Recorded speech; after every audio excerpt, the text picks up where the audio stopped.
Hello guys, welcome to a new blog. আশা করি আপনারা সবাই ভালো আছেন। আপনাদের দোয়ায় আমিও খুব ভালো আছি। অনেকদিন ঘোরাফেরা হয় না, তাই আজকে আমরা চলে আসলাম অপরূপ সৌন্দর্যে ভরা নিশ্চিন্তাপুরে। হ্যাঁ গাইস, আজকে আমরা নিশ্চিন্তাপুর চলে আসছি। আর এই নিশ্চিন্তাপুরের লোকেশনটা হলো গোপালগঞ্জের কাশিয়ানী থানার নিজামকান্দি ইউনিয়নের একটি গ্রাম। এই গ্রামটা এতটাই সুন্দর, একবার আসলে আপনাদের মন ভালো হতে বাধ্য। এই গ্রামের প্রায় 90% জায়গায় ফসলি জমি, বাকি 10% জনবসতি। খুব কম জনবসতির এই সুন্দর গ্রামটির প্রধান ফসল হলো ধান। আর অগ্রহায়ণ মাসে এই গ্রামে ধানের বীজ রোপণ করা হয়, যেটা আমরা গ্রামের ভাষায় পাতো বলি। এরপরে পৌষ মাসে ওই পাতো অথবা ধানের চারা, যেটা বলি, ধানের চারাকে জমিতে রোপণ করা হয়।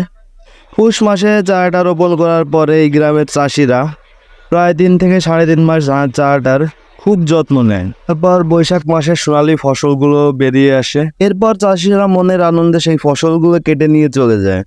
এই গ্রামে একটাই ফসল ফলে, যেটা ধান। কারণ বছরে 6 মাস এখানে ধানের চাষাবাদ করা হয়, আর বাকি 6 মাস এই গ্রামের মানুষ বর্ষার আনন্দে মেতে থাকে। কারণ ধান কাটার পরে এই গ্রামের বর্ষার যে সৌন্দর্যটা আছে সেটা ফুটে উঠতে শুরু করে। তাই আমরা সেই সৌন্দর্যটা দেখতে চলে আসছি নিশ্চিন্তাপুরে।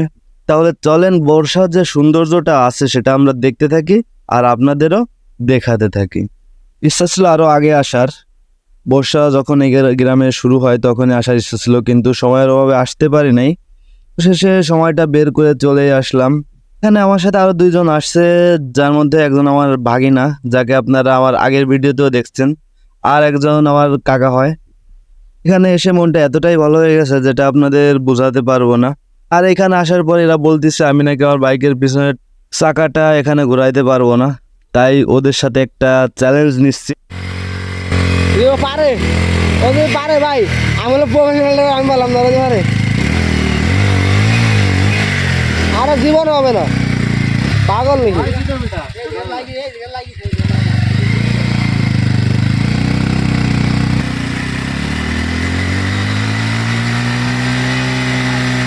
চ্যালেঞ্জ দেওয়া শেষে আমরা এখান থেকে চলে যাচ্ছি। আমরা এখন আমাদের বাসার দিকে যাব, কারণ অনেক সময় এখানে আড্ডা দিচ্ছি, এখন বাসার দিকে ফিরতে হবে। আমরা মেন রোড দিয়ে এখানে আসছি, কিন্তু এখন আমরা বাই রোড দিয়ে এখান থেকে যাব। বাই রোড দিয়ে তো যাবো, কিন্তু যাওয়ার সময় একজন বললো সামনের রোডটা নাকি প্রায় 1 কিলোমিটারের মতো ভাঙাচুরা আছে, যেখান দিয়ে বাইকটা নিতে একটু কষ্ট হয়ে যাবে। তারপরেও আমরা এই পাশ দিয়েই যেতে চাচ্ছি, কারণ এই পাশের রোডটা অনেকটাই শর্টকাট। কিন্তু সামনে যে 1 কিলোমিটার রোড যে ভাঙা, সেটা যে এতটা ভাঙা এটা কখনো ভাবি নাই। কারণ এই পাশ দিয়ে যেতে আমাদের কষ্ট হবে, তারপরও আমরা এই পাশ দিয়েই যাওয়ার চেষ্টা করব। অবশ্যই এই গ্রামের সৌন্দর্য দেখতে এসে মনটা যতটা ভালো হয়ে যায় তার চেয়ে বেশি খারাপ হয়ে যায় এই রোডটা দেখলে। এই রোডের অবস্থা এতটাই খারাপ যে বর্ষাকালে এখান দিয়ে বাইক নিয়ে রাইড করাই কষ্টকর হয়ে পড়ে। বাইকটা চালিয়ে যাওয়া সম্ভব হচ্ছে না, তাই চিন্তা করতেছি রোডের সাইড দিয়ে ঠেলে এই বাইকটা নেব সামনের দিকে।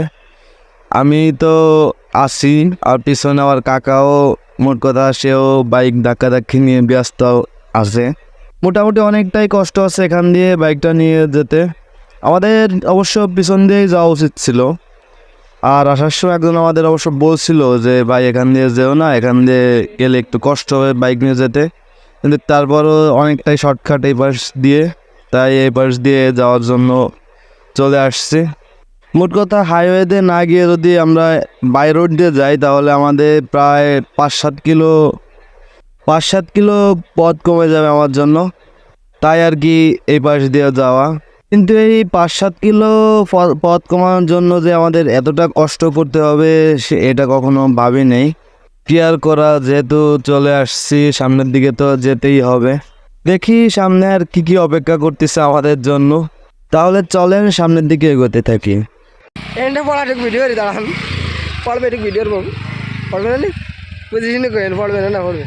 আমার যে ক্যামেরাম্যান ছিল সে বলতেছে আমি নাকি এখান দিয়ে পড়ে যাব, তাই আমিও আর রিক্সা নিয়ে বাইকটা নিয়ে এখান থেকে হেঁটেই যাচ্ছি। বাইকটা চালিয়ে যাব না, কারণ যদি পড়ে যায় মান সম্মান বলতে তো কিছু থাকবে না, এজন্য আর রিক্স নিলাম না। তাহলে চলেন আমরা সামনের দিকেই এগোতে থাকি, আর আমাদের জন্য সামনে ভয়াবহ কী অপেক্ষা করতেছে তাও দেখি আর আপনারাও দেখতে থাকেন। ভয়াবহ বললাম কিসের জন্য সেটা আপনারা দেখলেই বুঝতে পারবেন।